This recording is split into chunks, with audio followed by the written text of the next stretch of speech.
Welcome to Bite-Sized Buyers, the podcast that brings you the latest in technology news from the unique perspective of global technology procurement experts. We're your hosts. I'm Sam Harris. And I'm Rayvon West. So join us as we delve into the most pressing topics in the world of technology, offering insights and analysis that you won't find anywhere else. Without further ado, let's get into it.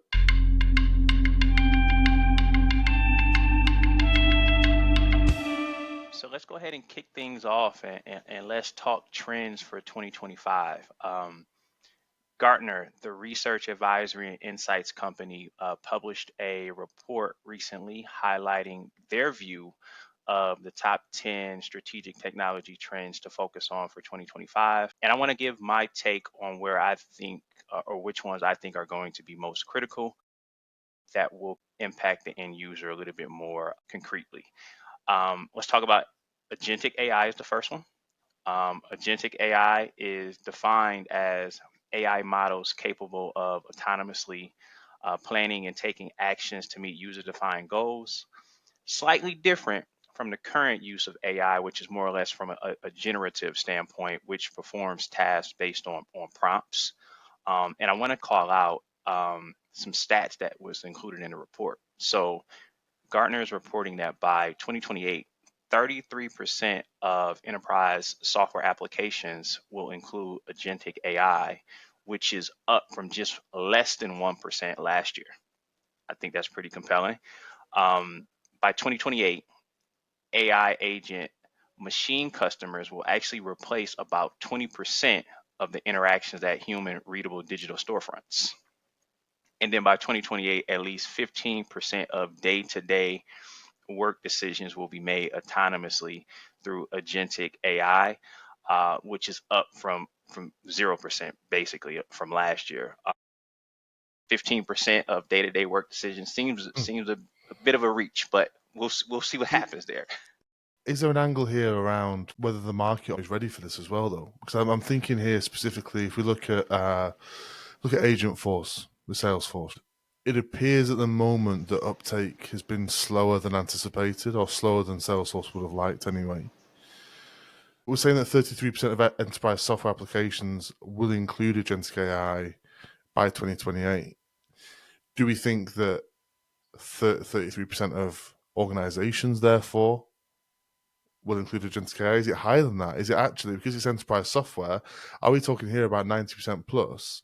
And do we actually genuinely believe that the organizations around the world are ready for agentic AI or will be ready for agentic AI by 2028? I think the interest is there, right? But will it actually materialize and become a mainstay in a sense that they fully adopt it to the likes of which Gartner is reporting? Maybe not so much, but I certainly think that the energy around AI and agentic AI is certainly there. The other top trend I wanted to call out is really around AI governance platforms. This one is defined as technology solutions that enable organizations to manage the legal, ethical, and operational performance of their AI systems. I think if we think about what the key challenges that organizations face today, is really around adopting AI use cases more broadly, and it's really around leveraging it across their business. It really lies in the need to establish high levels of trust and confidence, right? The ultimate goal is responsible AI, and with that drives the need to really enforce AI policies around use cases, systems, lifecycle management, et cetera. So I certainly think that this one, combined with agentic AI, if that one does have legs and continues to progress, then I certainly see the need for governance platforms. I view it as much like cloud in the early days, right? Eventually, everybody ran to cloud, just like everybody's running to AI. And then things started to settle in a little bit more. It eventually evolved into cloud centers of excellence and is now becoming what we know as FinOps, right? So I certainly think the governance aspect is there. Yeah, it kind of has to be, doesn't it? You've got the various acts and laws that are being passed around the world, from the EU AI Act, the I think it was a law in California brought in as well, and data protection side of things, and especially for the highly regulated industries, the banks, the financial institutions. True. So I completely see where this is coming from. It's seen as a must-have, but as yet, I think we're seeing limited action in this space.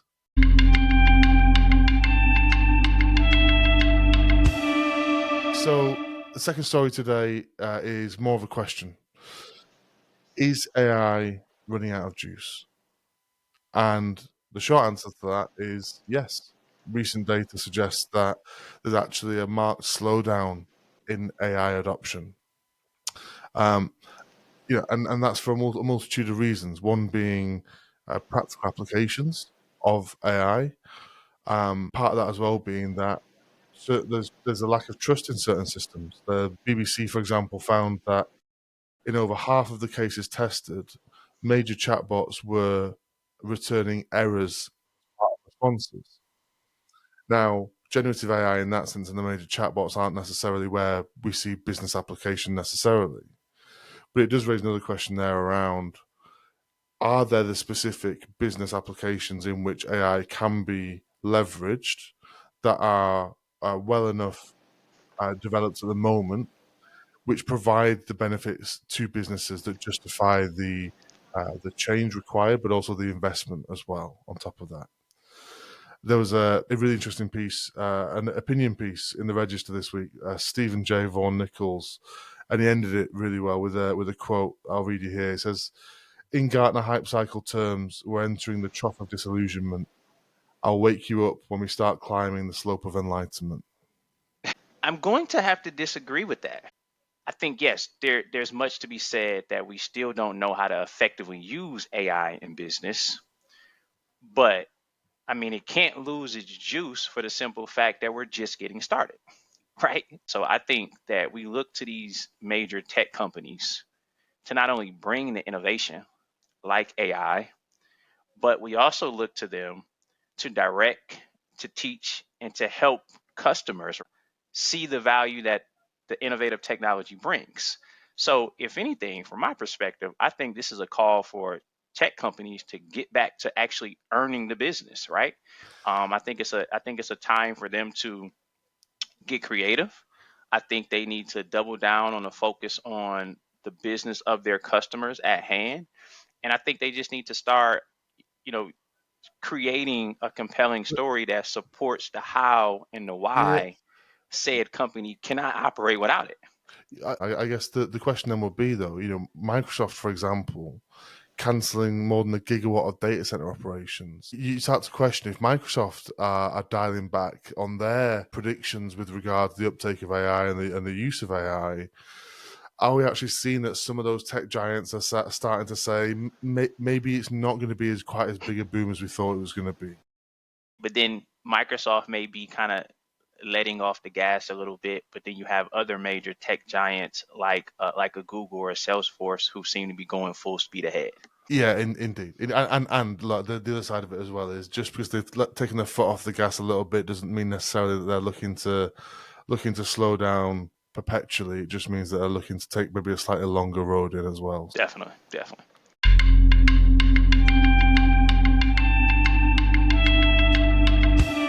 So the next topic that we're going to talk about today is cyber security fatigue. And I thought this one was super interesting. I recently I ran across an article that talked about cyber fatigue, and it talked about a lot of the security measures that go into securing a workplace and an enterprise just seems to be like mounting and mounting and getting more and more complicated and complex, right? And some of the specific examples that they called out was just they're starting to notice a trend, right, with employees becoming ultra complacent on hitting or confirming multi-factor authentication, or they're starting to experience some frustrations with having so many different passwords, or even just having to dodge emails that appear to be untrustworthy or a little bit fishy, right? So it raises a good question. So Sam, I want to pose this question to you, right? Do you personally get a sense of cyber fatigue, and do you think that this is a real thing? You're gonna get me in trouble now. Um, yeah, I do. Like, I'll be honest. I am one of those feeling fatigued. Um, I do my best to make sure that I've got different passwords everywhere. However, it's difficult. My memory's not what it was 10 years ago. So, but look, I'm diligent enough not to accept the multi-factor authentication requests that come in if it's not me. What I would say on that, the frustration that I have, and one of the reasons for my fatigue on it is, it seems to be quite random in terms of how often it will check. So sometimes it'll check once every 4 or 5 days. Sometimes it'll check me 4 or 5 times in an hour. And it gets that frustrating point where I think people just look to bypass it then. And so I think for me, part of the fatigue is the lack of consistency in the way that it's applied. And I think also then the lack of comms. So there needs to be really clear comms around why, what the importance is. We know that any system's only as strong as its weakest link. I would like to think that I'm not the weakest link, but if I'm not, then that Are means you? someone else is worse than me. So Hey, I mean, so I'm partial, right? I mean, cybersecurity is an area of interest for me. So it's something that I think everyone, even non-tech savvy people, quote unquote, should at least have a foundational understanding around, just because of the threats and vulnerabilities that are all around us, right? Especially as things become more and more digital, we become more and more interconnected. The risk grows, right? It's heightened and it grows even higher at that point. Um, the top-down view is that cybersecurity is business critical infrastructure, and I think that's a fact. But at the same time, I can admit the number of unique passwords or the stringent requirements for each application does feel a bit overwhelming at times, right? But too often, I think we give up privacy for simplicity and convenience without understanding the risk to the everyday user, right? Um, and you made the comment earlier, Sam, about you not being the weakest link, but I wonder how many of our listeners actually understand that the biggest risk to information and cybersecurity is employee negligence. I certainly think it's a real thing that that cybersecurity fatigue is real. To your point, right? I think organizations and enterprises going forward should try to educate, but at the same time re-energize the importance around having a more secure environment that really just makes it a little bit more worthwhile for everybody that's a part of that organization.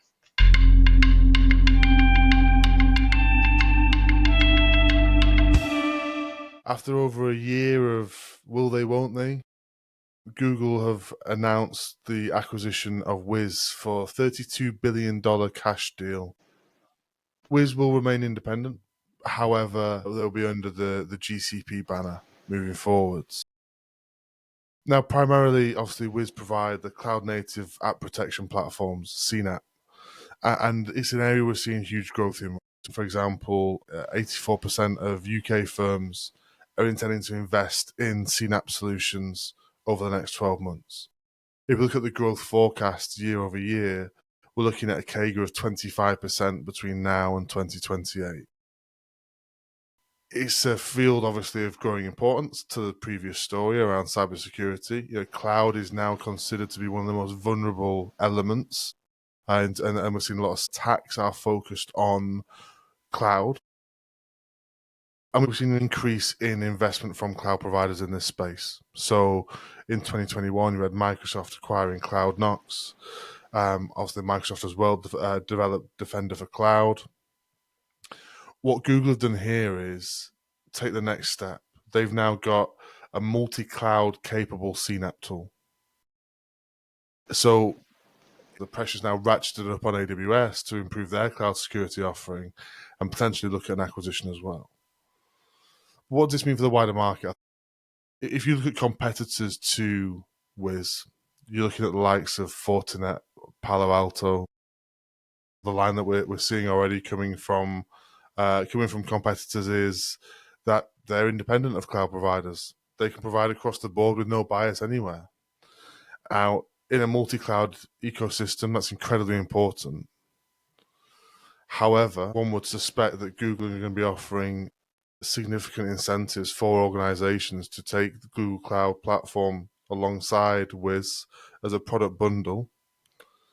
and offer commercially advantageous terms to organizations who will do so, which I think now is going to lead to potentially a very competitive era in this space. We're going to see potentially deals, therefore, needing to be offered by others to be able to compete with Wiz and the wider Google brand moving forwards. And obviously, there's always the risk there for customers to think about of, if we buy into Wiz, if we buy into Google Cloud Platform, is this vendor lock-in territory? You know what? I like that where Google is going with this. It gives me a sense that they are driving and fueling market competition, which I think is beneficial for all parties involved. Certainly the end customer as well. So I think it's good for that, good for business. And it also just supports the previous topic that we were talking about as well too, in terms of cybersecurity. Cloud is certainly a major focus for security, from a security perspective, and partly because people with the whole notion of cloud, people just say, oh, put it in the cloud and just forget about it, when that's not necessarily what the cloud should stand for. But the average user, that's how they treat it, right? So I think it's warranted. Google are actually making multi-factor authentication mandatory by the end of 2025. Another example of how they are really bringing it. Yeah, I mean, it feels like Google are really trying to propel themselves to the front of the CSP list, right? Be considered as the leading cloud provider, particularly when it comes to security, which for a lot of organizations, and I think with AI, data and security is going to become increasingly more important in the cloud. Exciting times for Google customers, potentially slightly worrying times for customers of Wiz who are primarily on AWS or Azure rather than GCP. I think whilst they're saying it remains independent, naturally there's going to be a focus on developing in line with other GCP products, right? And optimizing for GCP. Exactly. So are we actually going to see now an imbalance where GCP is slightly favored by Wiz in future enhancements?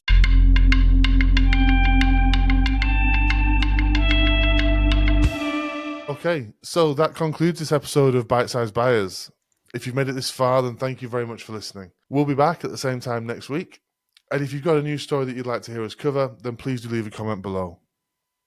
Finally, if you've enjoyed this episode, please remember to support us by giving us a thumbs up and subscribing wherever you listen to your podcasts. I've been Sam Harris. And I've been Rayvon West. Until next time.